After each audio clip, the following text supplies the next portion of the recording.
पापानि परिवर्जये, ये पाप कार्य से दूर रहना चाहिए, पाप से हमेशा भयभीत होना चाहिए, पाप से। स्वागत है आप सभी का। आप लोग देख रहे हैं बुद्धास टीचिंग चैनल और हम यहाँ महाकारुणिक तथागत बुद्धा और उनके शिक्षाओं के विषय में चर्चा करते हैं।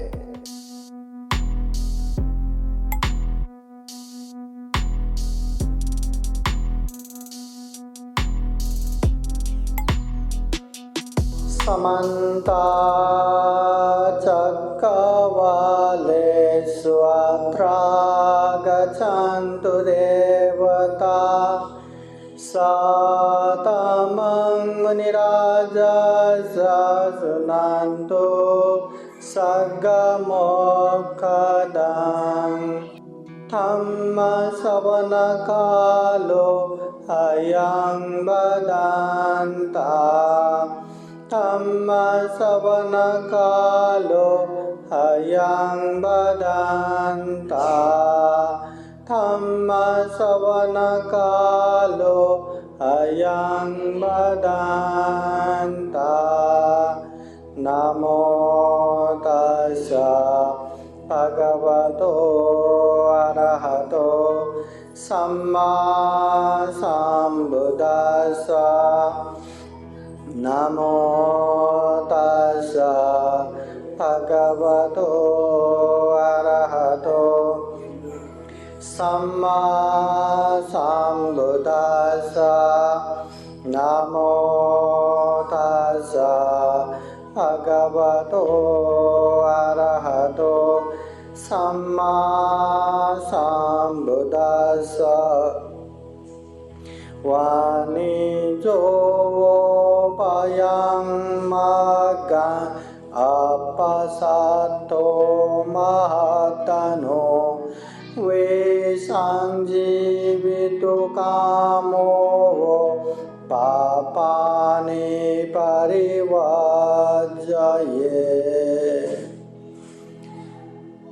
महाकारुणिक तथागत भगवान बुद्ध को त्रिवार वंदना। महाकारुणिक तथागत बुद्ध द्वारा देशित सुआख्यात धम्म को त्रिवार वंदना। महाकारुणिक तथागत बुद्ध के आर्य श्रावक संघ को त्रिवार वंदना। परम पूजनीय बोधिसत्व डॉक्टर बाबा साहब अम्बेडकर आज के विशेष धम्मदेशना कार्यक्रम में उपस्थित पूजनीय भिक्षु संघपाला प्रमुख भिक्षु संघ धम्मसागर बुद्ध विहार में उपस्थित संपूर्ण श्रद्धा संपन्न बुद्धि संपन्न उपासक उपासिकाएं। महाकारुणिक तथागत बुद्ध होने के बाद अभी मैं बुद्ध बन गया, सभी दुखों से मुक्त हो गया, मुझे विमुक्ति सुख मिल गया, ऐसा कहते हुए अकेले शांति से अपना जीवन नहीं निकाला। उन्होंने हम जैसे दुखी प्राणियों को देखा और दुख मुक्ति का मार्ग बताने के लिए गांव, नगर, जनपद, देश देशांतर चारिका करते हुए ढेर सारा उपदेश दिया। इतना उपदेश दिया। आज के समय में भी बुद्धवाणी संग्रहित त्रिपिटक में 84,000 धम्म स्कंद संग्रहित है। 84,000 धम्म देशना, इतने विशाल तथागत बुद्ध के उपदेश है। इसके बावजूद भी हमें एक एक धम्म देशना जानना ही है, पढ़ना ही है, सीखना ही है, ये जरूरी नहीं है। हाँ, कौन से उपासक को, कौन से उपासिका को किस तरह का धम्म देशना समझ में आएगा, किस तरह के धम्म देशना से उसके मन में वैराग्य उत्पन्न होगा, वो पता ही नहीं। तथागत बुद्ध के समय में एक एक धम्म देशना भी उपासक उपासिकाओं के लिए दुख मुक्ति का कारण बन जाता, खूब सारा पुण्य का कारण बन जाता। अभी तथागत बुद्ध तो बुद्ध है, सम्यक संबुद्ध है, सर्वज्ञ है। बुद्ध में परचित्त ज्ञाता ज्ञान है, मतलब लोगों के मन में क्या चल रहा है वो तथागत बुद्ध बरोबर जानते हैं। तो उसी हिसाब से तथागत बुद्ध उपदेश देते हैं। तो उपदेश सुनने वाले हर किसी को लगता है अरे बुद्ध ने मुझे ही देख लिया, मुझे ही जान लिया, फिर एकदम सावधान पूर्वक उपदेश सुनते हैं। अभी हम में वो ज्ञान नहीं है, हम तो अच्छा बुद्ध का उपदेश करके सुनाते हैं। अभी धम्मदेश न सुनने वाले कहीं बातें करके बैठते हैं, किसी को फैन चालू है कि नहीं उसका पड़ा है, किसी को लाइट का पड़ा है, कोई अपने में मग्न होके यहाँ वहाँ विचार कर रहे हैं। धम्मदेश न सुन रहा है क्या या सुन पा रहा है क्या वो हमें पता नहीं। इसलिए वो बुद्ध के समय में बस तथागत बुद्ध के पास आया तो बुद्ध उन लोगों को देख के उपदेश देते थे, वो लोग ज्ञान प्राप्त करते थे। मगर आज के समय में सुनने वाले उपासक उपासिकाएं सावधान होना चाहिए। है तो बुद्धवाणी ही है, तो बहुत अच्छा उपदेश ही, मगर आपके मन में क्या चल रहा है क्या नहीं चल रहा है ये आपको बहुत अच्छे से पता है। आपको जीवन में क्या दुख आ पड़ा है, क्या संकट आ पड़ा है, कौन से तकलीफों से घिरा हुआ है वो आपको पता है। तो ऐसे समय में बुद्ध के उपदेश सुन सुन के अच्छा ये उपदेश मुझे काम का है, ये उपदेश अगर मैं व्यवहार में पालन करूँगा तो जीवन में जो आ रहा दुख है, अशांति है, तकलीफ है, उससे मुझे छुटकारा मिलेगा। आप लोगों को सजग होना है, सचेत होना है, बुद्धवाणी लेके अभ्यास करना है, तभी सुख शांति मिलेगा। अन्यथा ये सुनते जाएंगे, टाइम पास होता जाएगा, समय बीतता जाएगा, समय निकलता जाएगा और अभ्यास क्या क्या कुछ भी नहीं। ऐसा हुआ तो इतना अच्छा बुद्धवाणी भी कुछ फायदा नहीं। घर में त्योहार है और त्योहार के समय में खूब सारा खाना बना, बहुत अच्छे अच्छे व्यंजन बना, इतना अच्छा पकवान कि देख के मुंह पे पानी आ जाए, इतना अच्छा पकवान बना, मगर हम खाएंगे नहीं, सिर्फ देखते रहेंगे देखते रहेंगे देखते रहेंगे। तो उसका स्वाद ले पाएंगे क्या? उसका अनुभूति कर पाएंगे क्या? नहीं। वैसे ही इतना अच्छा तो बुद्धवाणी है, इतना अच्छा तो बुद्ध का उपदेश है, मगर हम उसे ग्रहण करके अनुभूति नहीं करेंगे, अभ्यास नहीं करेंगे तो वही अच्छा खाना बनाओ पर देखते रहो, खाओ मत। एकदम अंधेरा है, खूब मेहनत से लाइट जलाओ पर आंखें मत खोलो, आंखें बंद करके बैठो। वैसा ही हो गया।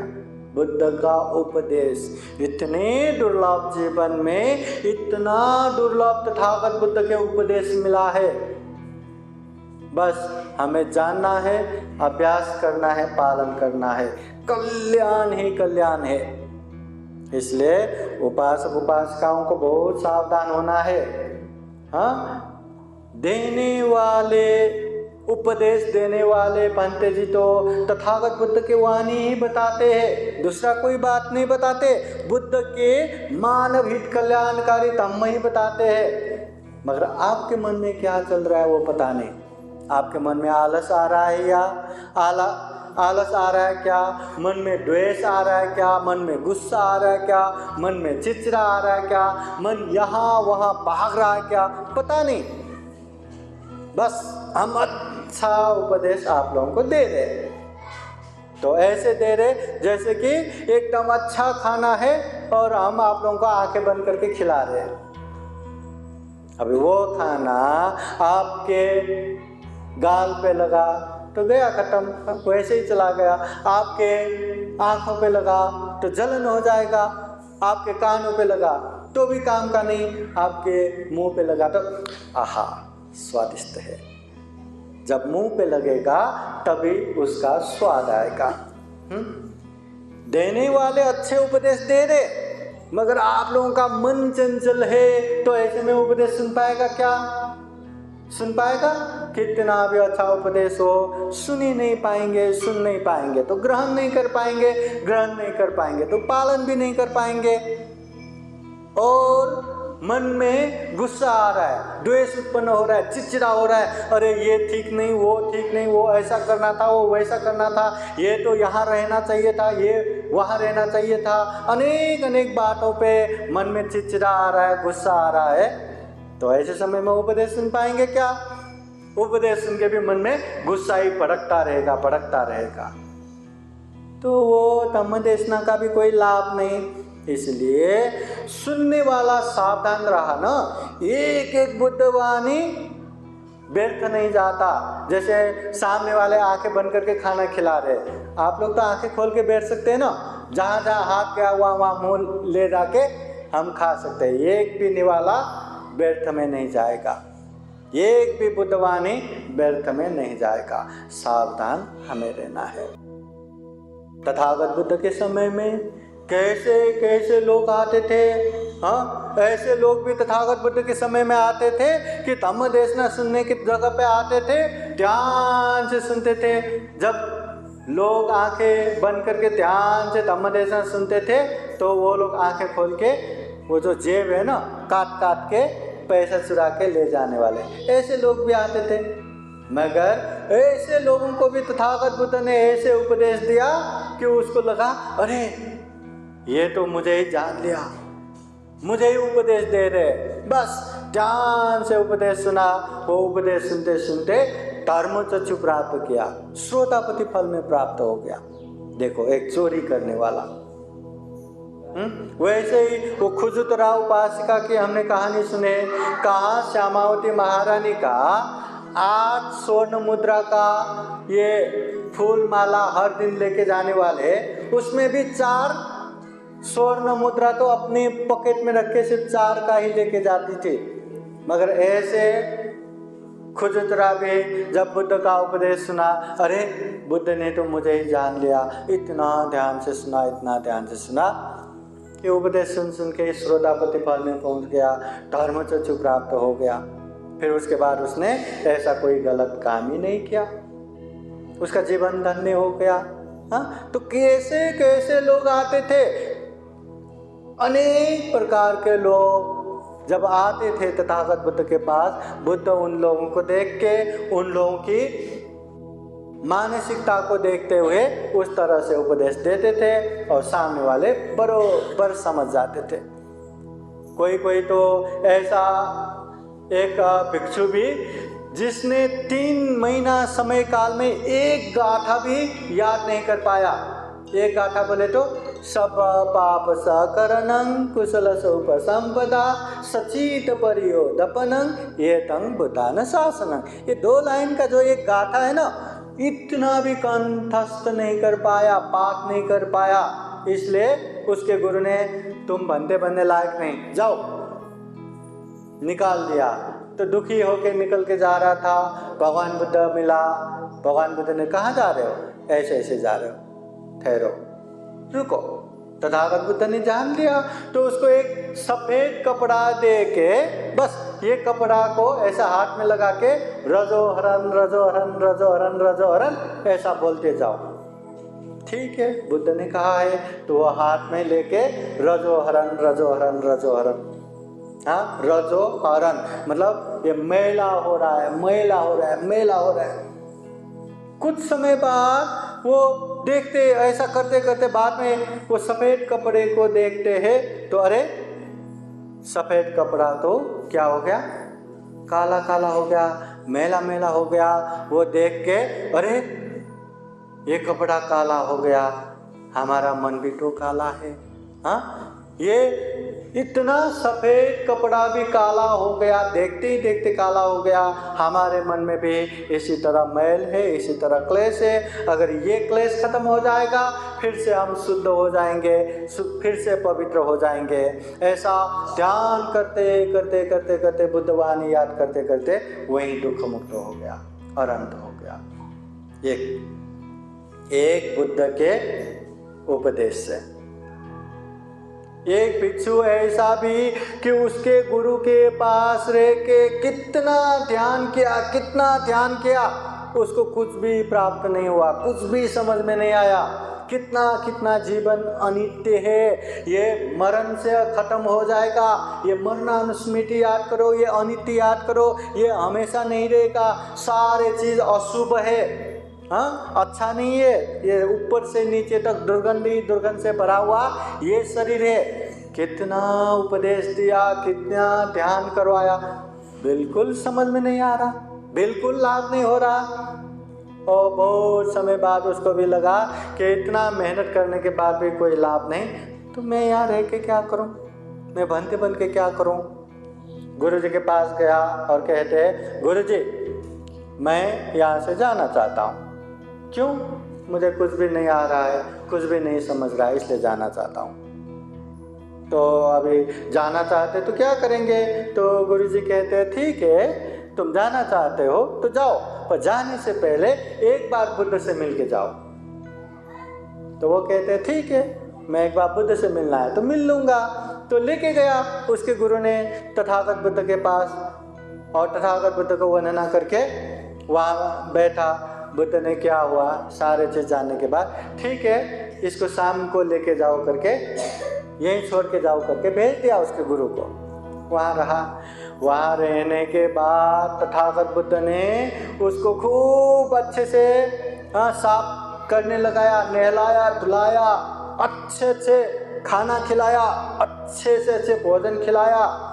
और कमल के फूल के पास देख के, कमल के फूल के पास जो तालाब में बिठा के, ये स्वच्छ जगह पे ये कमल के फूल देखते रहो करके तथागत बुद्ध ने छोड़ के गया। इतने अच्छे जगह देख के, वो कमल के फूल देख के ही उसमें इतना ध्यान में आलंबन हो गया, इतना ध्यान बैठ गया कि वो देखते ही देखते वो भी दुख मुक्त हो गया और अंत हो गया। जब शाम को उसके गुरुजी लेने आए तो वो तो अरहंत हो चुका है। वो कहते हैं अभी मैं जीवन छोड़ के नहीं जाऊंगा, हमेशा रहूंगा। अरे ये क्या बात है? तथागत बुद्ध कहते हैं ये भिक्षु ने अनंत समय से शुभ भावना किया है, अच्छे ही देख के आए हैं और उसका ही ज्यादा ध्यान करके रखा है, इसलिए अच्छे चीजों से उसका ध्यान तुरंत बैठ गया। और उसके गुरु बुरे अशुभ मरण अनित्य की भावना ही करवा रहा था, तो कुछ समझ में नहीं आ रहा था। तो ऐसा है तथागत बुद्ध, कैसे चाहे पटाचारा हो, चाहे कृषा गौतमी हो, चाहे अनाथ पिंडिक महाजन हो, चाहे विशाखा उपासिका हो, चाहे बिंबिसार राजा हो, चाहे शुद्धोधन राजा हो, अनेक तरह से लोग जब तथागत बुद्ध के पास आते थे, तथागत बुद्ध उन लोगों को समझ के उसी हिसाब से उपदेश देते थे जिससे वो लोग भी दुख मुक्त होते थे या जीवन कल्याण करते थे। तो आज के समय में हमें अच्छे से सावधान होकर तथागत बुद्ध के उपदेश को लेना है, जानना है, समझना है। और जो जहाँ रहते हैं, चाहे घर में काम करते हो या बाहर करते हो, चाहे किसी के लिए काम करते हो या अपना ही काम करते हो, चाहे आप इंजीनियर हो, चाहे डॉक्टर हो, चाहे वकील हो, चाहे पायलट हो, चाहे अफसर हो, कुछ भी हो, चाहे आप मालिक हो या नौकर हो, कुछ भी हो, अपने जगह में रह के ये धम्म को अभ्यास करना है, ये धम्म का प्रयोग करना है, तभी जाके हमारा कल्याण होगा। इसलिए धम्म तो चाहिए ही, बिना धम्म के इंसान अच्छा करना चाहिए, बुरे से दूर रहना चाहिए, इतना भी नहीं समझता। बस अच्छा हो या बुरा, पैसा आ रहा है ना, फायदा हो रहा है ना, चलो करो, ये ठीक है, ये सही है, करते जाता है। और जो धम्म जानते हैं, धम्म पहचानते हैं, पैसा आ रहा है पर ये काम क्या है, बुरा है ना, नको, नहीं चाहिए ऐसा पैसा। बुरे काम करके पैसा आता हो तो भी ऐसे पैसा नहीं चाहिए, तो वो दूर करता है। मगर धम्म न जानने वाला क्या करता है, पैसा आ रहा है ना, पैसा आ रहा है, वो धम्म ही है, अच्छा ही है, करो, खुद भी करेंगे, अपनों को भी करवाएंगे, इसलिए जीवन के हर समय में धम्म चाहिए। जिसके पास धम्म रहेगा वो अच्छे पुण्य कार्य में हमेशा आगे बढ़ेगा। जब भी मौका मिले वो पुण्य कार्य करते जाएगा, या मौका ना भी मिले तो अवसर या वो वातावरण बनाते जाएगा, पुण्य करने का वातावरण। जितने भी गलत है, अकुशल है, पाप है, उससे दूर रहने के लिए हमेशा तैयार होगा। इसलिए याद रखना उपासक उपासिकाएं, धम्म देशना तो हम बहुत सुनते हैं, कितना कितना धम्म देशना सुनते हैं। हाँ, धम्म देशना सुन के हमें थोड़ा सा समझना भी है। सारे धम्म देशना में तथागत बुद्ध के यही 3 प्रमुख उपदेश आता है। अच्छा करो, बुरा मत करो, मन को शुद्ध रखो। मेन यही है ना, जितना अच्छा है वो अच्छा करो। अभी अच्छा क्या है, ये अच्छा है, वो अच्छा है, ऐसा अच्छा है, वैसा अच्छा है, वो अनेक तरह का अच्छा ही आएगा।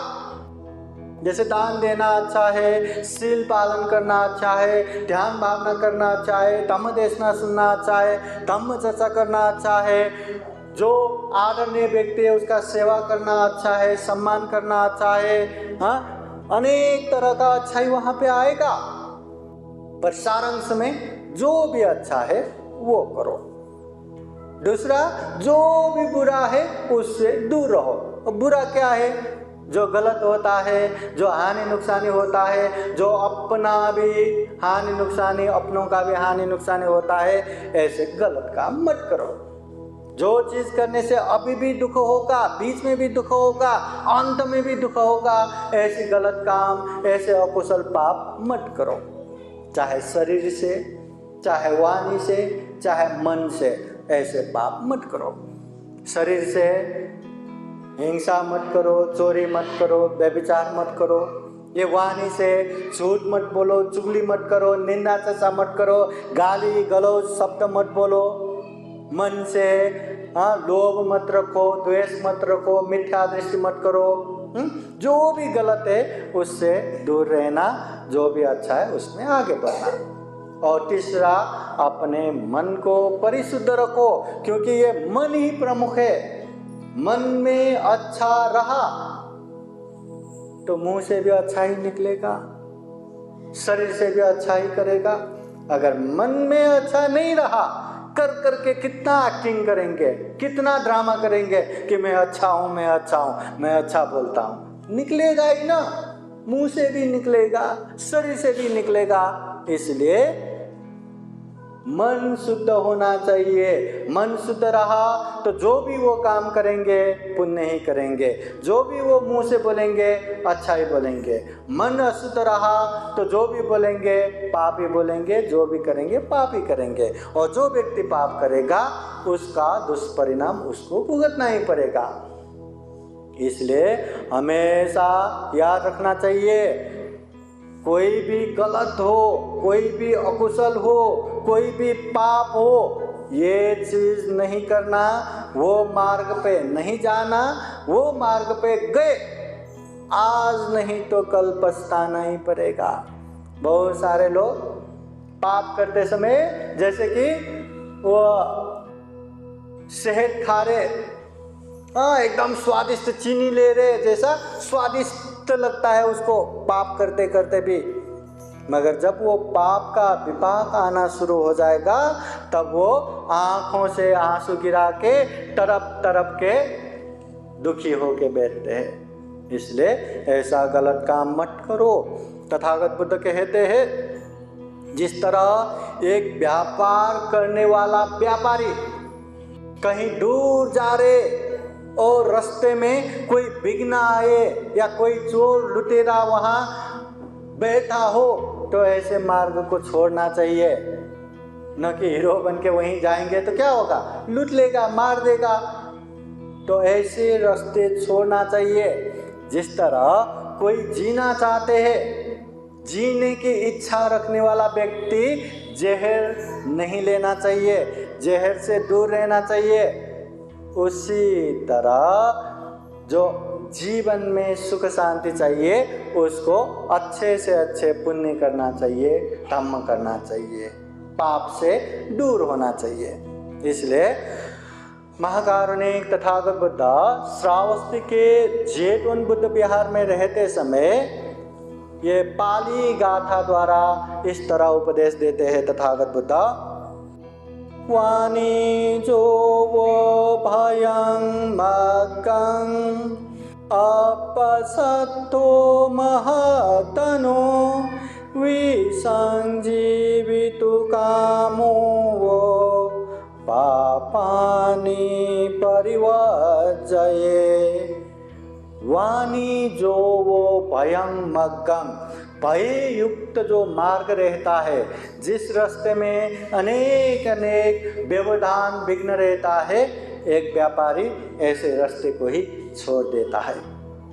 उसी तरह अपसत्तो महदनो, जो अल्पसंख्यक है, जो थोड़े थोड़े लोग जा रहे हैं और आगे बहुत सारे चोर या डाकू या लुटेरा वहाँ बैठा है, तो ऐसे लोग वो रास्ता छोड़ के दूसरे रास्ते से जाते हैं। वैसे ही विसंजीवितु कामो वो, जो जीना चाहते हैं, जो जीना चाहते हैं, ऐसे लोग जहर को छोड़ना चाहिए, विष को छोड़ना चाहिए। हाँ, वैसे ही पापानि परिवर्जये, ये पाप कार्य से दूर रहना चाहिए, पाप से हमेशा भयभीत होना चाहिए, पाप से। इस विषय में महाकारुणिक तथागत बुद्ध के समय में एक घटना, एक कहानी इस तरह भी होते हैं कि श्रावस्ती के जेतवन विहार में तथागत बुद्ध रहते समय श्रावस्ती में एक बहुत बड़ा सेठ रहते थे, महाधन जिसका नाम है, मतलब बहुत ज़्यादा पैसा है इसलिए उसको महाधन कहा गया। वो बहुत बड़ा व्यापारी है, बहुत पैसा वाले है।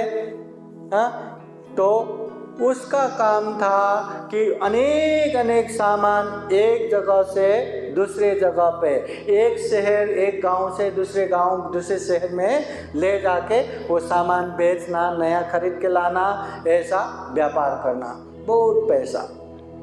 एक समय वो सेठ, वो उपासक बहुत सारे गाड़ियों में ये माल भर के एक शहर से दूसरे शहर में जाने वाला था। हाँ, तो ऐसे में अभी उसने विहार में जाके भंते लोगों को कहा कि भंते जी, मैं यहाँ से अमुक अमुक शहर में जा रहा हूँ, अगर कोई भंते मेरे साथ आना चाहते हैं या कोई भंते उस जगह पे जाना चाहते हैं तो मेरे साथ जा सकते हैं, मैं सारे भंतेगण का भोजन प्रबंध करता हूँ, सारा बंदोबस्त करता हूँ, ऐसा कह दिया। जाने का दिन निश्चित हो गया, सारे भंते लोगों को खबर कर दिया। तो जो जो भंते जन श्रावस्ती से वो शहर में जाना चाहते हैं तो सारे भंते लोग जमा हो गए। तो 500 भंते जमा हो गए। 500 भंते जन वो व्यापारी के साथ जाने के लिए तैयार हो गया। अभी वो व्यापारी भी बहुत सारा गाड़ियों में बहुत सारा माल लाद लाद के लेके गया, श्रावस्ती से आगे बढ़ने लगा। जाते जाते जाते जाते कुछ आगे बढ़ने के बाद, श्रावस्ती से कुछ आगे बढ़ने के बाद उसको पता चला कि सामने बहुत सारे चोर घाट लगा के बैठे, क्योंकि इतना सारा सामान लेके आए तो उसको लूटने के लिए अभी सामने चोर घाट लगा के बैठे हैं। अब क्या करेंगे? ऐसे समय में आगे जा सकता है क्या? गया तो वहाँ तो बहुत बड़ा दुर्घटना हो जाएगा, या हो सकता है उन लोगों को मार देगा, सारा सामान लूट के ले जाएगा। अब क्या करे? वहाँ कुछ समय रुका और रुकने के बाद वहाँ चोर घाट लगा के बैठे हैं, वहाँ से वापस नहीं गए। तो लगा अभी सामने जाने का क्या मतलब, चलो पीछे आते हैं। तो पीछे आने के लिए जब तैयार हो गया तो पता चला एक समूह चोर पीछे भी घाट लगा के बैठ गए। मतलब आगे गए तो सामने वाले चोर पकड़ लेगा, पीछे गए तो पीछे भी चोर पकड़ लेगा। वो लोग भी घात लगा के बैठ गए, न आगे जा सकता है न पीछे जा सकता है। अब क्या करेंगे, क्या करेंगे? आगे गया तो मारा जाएगा, सारा सामान चोर लूट के लेके जाएगा, पीछे आया तो भी वही हालत है। तो ऐसे समय में क्या करेंगे, अभी देखेंगे करके वहीं जगह बना के बैठ के वहीं खा पी के वहाँ रहने लगा। कुछ समय बीता, न सामने के चोर जाने के लिए तैयार है, न पीछे के चोर वो जगह छोड़ के जाने के लिए तैयार है। उन लोगों को तो मतलब चुरा के ही लुट के ही जाना है, ऐसे घात लगा के बैठे हैं। तो वो महाजन वो सेठ कहते हैं पंतेगण से, पंतेगण कि आगे भी चोर है पीछे भी चोर है, न हम आगे जा सकते हैं न पीछे जा सकते हैं, इसलिए कुछ समय धैर्य कीजिए, यहाँ रुकिए, हम आप लोगों का सारा प्रबंध करते हैं, सारा बंदोबस्त करते हैं। ठीक है करके रुका, कुछ दिन रुका। रुकने के बाद भी माहौल तो वैसा ही है, ना आगे जा सकता है न पीछे जा सकता है। ऐसे समय में वहाँ रह के अभी क्या करेंगे? तो सारे पंतेगण, फिर वो उपासक को भी कितना दुख देना, वहीं रुका रहना पड़ा तो उन लोगों को ही खाने के लिए समस्या हो जाएगा। तो वहाँ रुक के क्या करेंगे? अभी जाने दो, वापस आएंगे करके 500 भिक्षुगण वहाँ से वापस आए।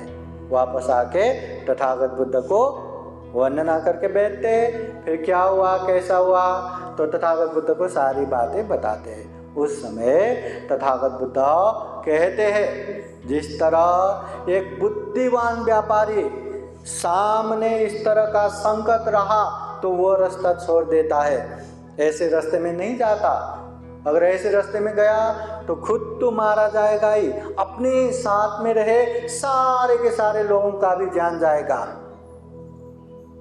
और सारा माल लूटना तो अलग है ही। इसलिए जो बुद्धिमान व्यापारी है ऐसे भययुक्त ऐसे रास्ता छोड़ देता है। जिस तरह कोई जीने की चाह रखने वाले बीख या जहर से दूर रहता है, उसी तरह एक अच्छा चाहने वाले, जीवन में सुख शांति चाहने वाले पाप से दूर रहना चाहिए। ये तथागत बुद्ध श्रावस्ती के जेतवन बुद्ध विहार में रहते समय ये 500 भिक्षुओं के कारण ये उपदेश देते हैं। समझ में आया क्या? पाप से दूर रहना है, कैसा भी हो। एक व्यापारी वो भययुक्त रास्ता नहीं जाता, वो रास्ता छोड़ के दूसरे रास्ते ही जाते हैं। कैसा भी हो, जो जीना चाहते वो जहर कदापि नहीं लेगा। वैसे ही अगर जीवन में सुख शांति चाहिए तो आपको अच्छा ही करना है, पुण्य ही करना है, सारे पाप से दूर रहना है। देखा जाए तो जीवन में प्रमुख 2 रास्ता है। जीवन के हर समय में हमारे पास 2 रास्ता मिलेगा, अभी भी 2 रास्ता मिलेगा, या तो अच्छे मार्ग पे जाओ या तो बुरे मार्ग पे जाओ, या तो अच्छा करो या तो बुरा करो। अच्छा करेंगे तो क्या होगा? सामने सुख मिलेगा, शांति मिलेगा, और बुरा करेंगे तो सामने क्या मिलेगा? सुख मिलेगा, शांति मिलेगा। क्या? बुरा करेंगे तो क्या होगा? बुरा करेंगे तो दुख ही मिलेगा, अशांति मिलेगा। ये सबको स्पष्ट है, सब लोग भली भांति जानते हैं कि 2 रास्ता है। अच्छे रास्ते जाएंगे तो सुख शांति मिलेगा, बुरे रास्ते जाएंगे तो दुख अशांति मिलेगा। हमारे जीवन में अगर दुख आ रहा है, अशांति आ रहा है, तो कहीं ना कहीं हम बुरे रास्ते पे गए ही है।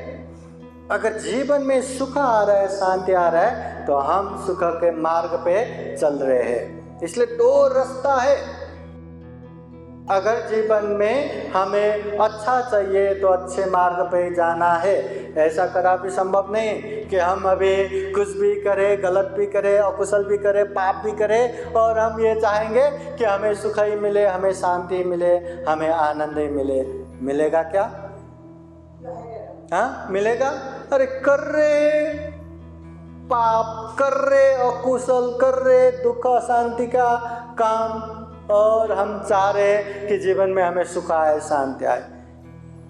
हाँ, हम लगा रहे नीम का पेड़ और हम नित्य सुबह शाम पूजा कर रहे कि हमें अच्छे अच्छे आम मिले, अच्छे आम फले, हमें अच्छे आम खाने को मिले। मिलेगा क्या? अरे लगाया नीम का बीज और हम आम चाह रहे, कर रहे हम अकुशल पाप और हम सुख चाह रहे, होगा क्या? इसलिए ये प्रमुख दो रास्ता, अच्छे रास्ता या बुरे रास्ता।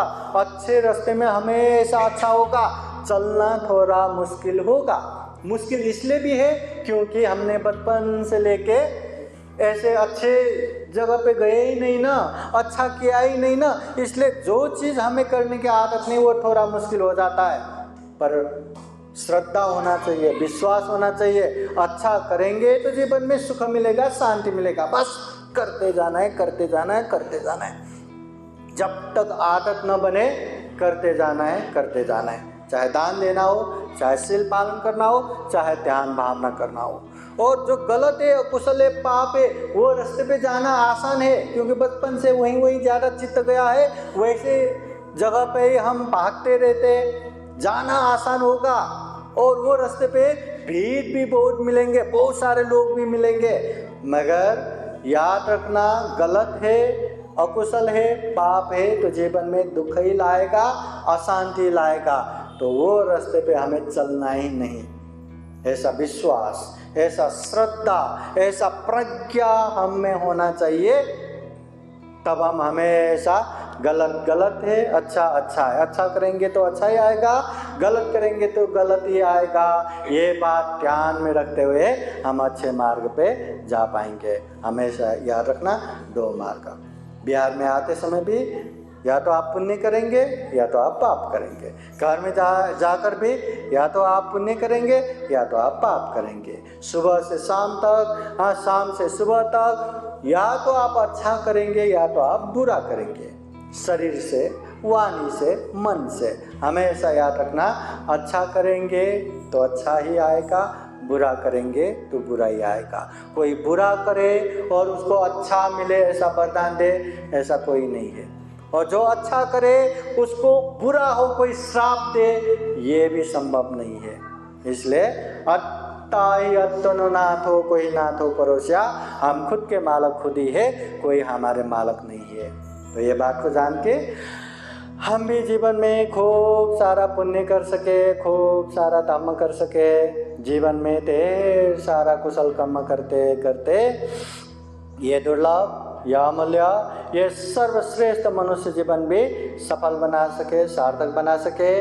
अंत में जन्म जरा व्याधि मरण से मुक्त, सभी दुखों से अलग, जिसे विमुक्ति सुख कहते हैं, जिसे निर्वाण सुख कहते हैं, वो सुख भी प्राप्त कर सके, ऐसी कामना करते हुए आज का ये धम्म देशना यहीं समापन करते हैं। सबका मंगल हो, सबका कल्याण हो, भवतु सबका मंगलम्।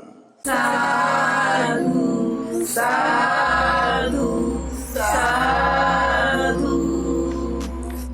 बुद्धं नमामि, बुद्ध को नमन करता हूँ। धम्मं नमामि, धम्म को नमन करता हूँ। संघं नमामि, संघ को नमन करता हूँ।